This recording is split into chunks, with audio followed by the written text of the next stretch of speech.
I'm Suki. Our project is Smart Home Automation. So here we have used ESP32, transformer, transistor, relay and diode, capacitor.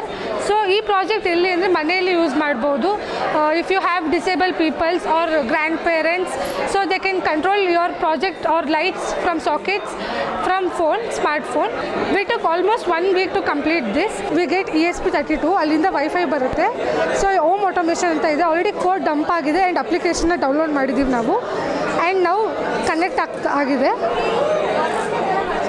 Here we get a message. It says that ESP32 ನಮಗೆ ಬರೀ ಕನೆಕ್ಟಿಂಗಿಗೆ ಅಷ್ಟೇ, ನಾವು ಯಾವುದೂ ಈ ಥರದ internet ಕೊಡೋಲ್ಲ ಅಂತ. Yes ಅಂತ ಕೊಟ್ಟು ಹೋಮ್ ಆಟೋಮೇಷನ್ ಅಪ್ಲಿಕೇಶನ್ ಆನ್ ಆಗುತ್ತೆ.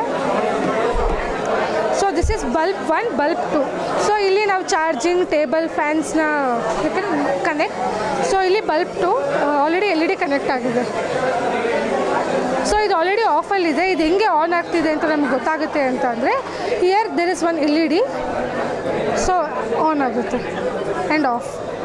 So this is smart home automation. Thank you. ಕೌಶಲ್ಯ ತರಬೇತಿಯ ಸಾಧಕರು ನಾವೆಲ್ಲ, ಖ್ಯಾತಿಗೆ ಹೆಸರಾಗಲಿ GTTC ಜಗವೆಲ್ಲ.